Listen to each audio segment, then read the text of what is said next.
दिल्ली के पूर्व deputy CM Manish Sisodia 17 महीने के बाद तिहाड़ जेल से बाहर आए। जेल से में गुजरे इतने लंबे वक्त के बाद भी उनके जोश में कोई कमी नहीं दिखी। रिहाई के अगले दिन राजघाट और हनुमान मंदिर के बाद सिसोदिया आम आदमी पार्टी के दफ्तर पहुंचे तो उनके तेवर बिल्कुल पहले जैसे दिखे। आम आदमी पार्टी में नंबर 2 की हैसियत रखने वाले सिसोदिया ने केजरीवाल की गैर हाजिरी में पार्टी कार्यकर्ताओं में जान फूंकने की कोशिश की। मंच से सिसोदिया ने कई बार केजरीवाल का नाम लिया और यह भी भरोसा दिलाया कि जैसे ही वो बाहर आ गए वैसे ही केजरीवाल भी जल्द बाहर आएंगे। सिसोदिया ने केंद्र सरकार को कड़े शब्दों में संदेश देने की कोशिश की।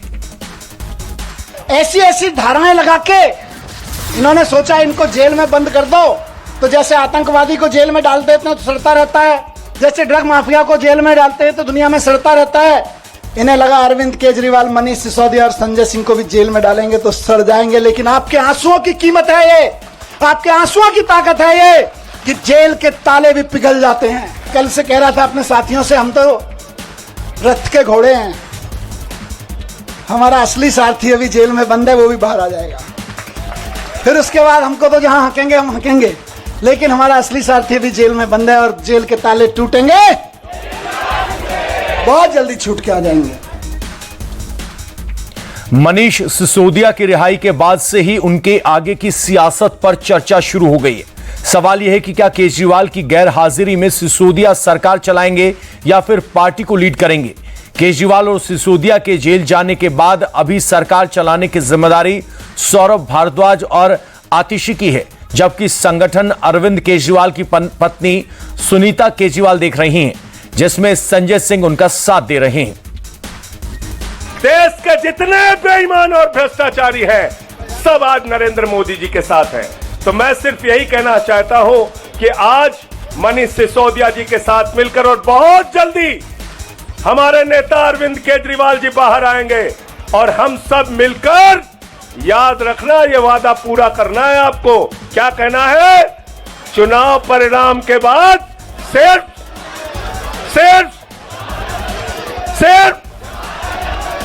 जमानत ही तो जब्त हुई है। मनीष सिसोदिया की रिहाई के बाद आम आदमी पार्टी का जोश हाई है। जमानत की खबर आते ही जश्न का दौर शुरू हो गया। पार्टी के नेता इसे सच्चाई की जीत बता रहे हैं, लेकिन बीजेपी कह रही है कि उन्हें यह जश्न समझ नहीं आता। दिल्ली बीजेपी के नेता और सांसद मनोज तिवारी ने कहा कि जमानत तो पॉकेट मार से लेकर हत्यारों तक मिलती है, इसमें खुश होने की बात क्या है। और बेल किसको नहीं मिलती है? पॉकेट मार को भी मिलती है, चोर को भी मिलती है, बहुत जघन्य अपराध करने वालों को भी मिलती है। और बेल होने के बाद भी आजीवन कारावास होता है, फांसी की सजा तक हुई है। इसलिए बेल जो भी आपके ऊपर भ्रष्टाचार के आरोप है उससे मुक्ति नहीं है, ये कोर्ट की प्रक्रिया है। बेल तो पता नहीं क्यों इनको 17 महीने बाद मिला, शायद ये बड़े वाले भ्रष्टाचारी लोग हैं, नहीं तो बेल तो 5-7 दिन में मिल जाती है। लोकसभा चुनाव की हार के बाद विधानसभा चुनाव में योगी कोई चांस नहीं लेना चाहते। जिस अयोध्या में बीजेपी हारी, वहां की मिल्कीपुर सीट पर योगी की खास नजर है।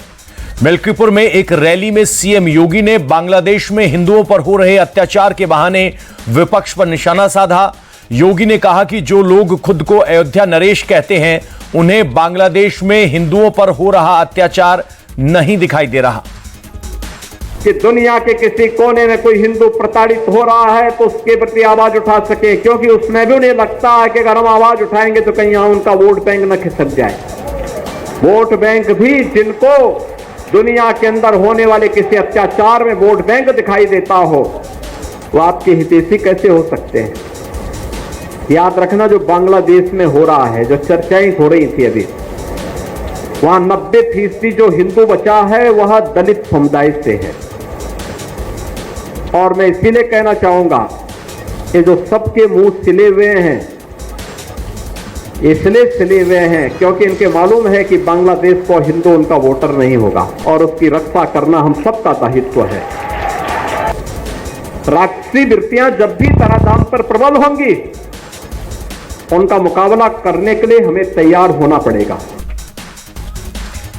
बांग्लादेश में हिंदुओं पर हो रहे अत्याचार को लेकर योगी सिर्फ चिंतित ही नहीं, बीजेपी के एक और फायरब्रैंड नेता और असम के मुख्यमंत्री हिमंता बिस्वा शर्मा ने भी बांग्लादेश में हिंदुओं के साथ हो रही हिंसा पर चिंता जताई है। हिमंता को टेंशन इस बात की भी है कि उनके राज्य असम की हजारों किलोमीटर की सीमा बांग्लादेश से मिलती है और अगर बांग्लादेश में हालात नहीं सुधरे तो फिर असम में घुसपैठ बढ़ सकती है।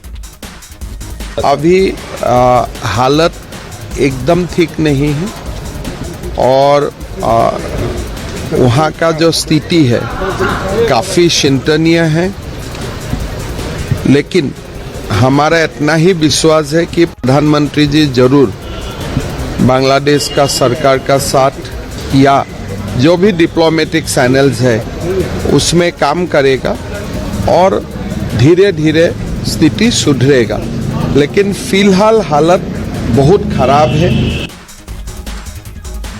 प्रधानमंत्री नरेंद्र मोदी भीषण लैंडस्लाइड की चपेट में आए वायनाड पहुंचे, पहले प्रभावित इलाकों का हवाई सर्वे किया और फिर जमीन पर हालात को समझा। प्रधानमंत्री रिलीफ कैंप और अस्पताल भी गए जहां प्रभावितों और घायलों से मुलाकात की, उनका हालचाल लिया।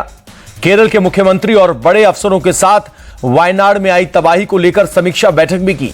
मीटिंग में मोदी ने तबाही से उबरने के लिए केरल को हर मुमकिन मदद देने का भरोसा जताया। ये त्रासदी सामान्य नहीं है। सैकड़ों परिवार के सपने उजड़ गए हैं।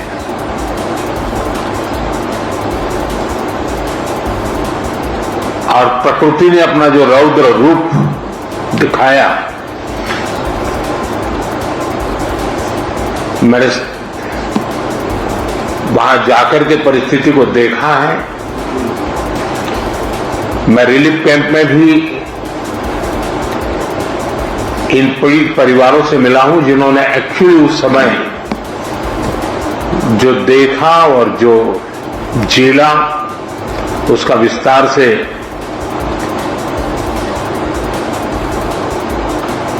पूरा विवरण मैंने उनसे सुना है।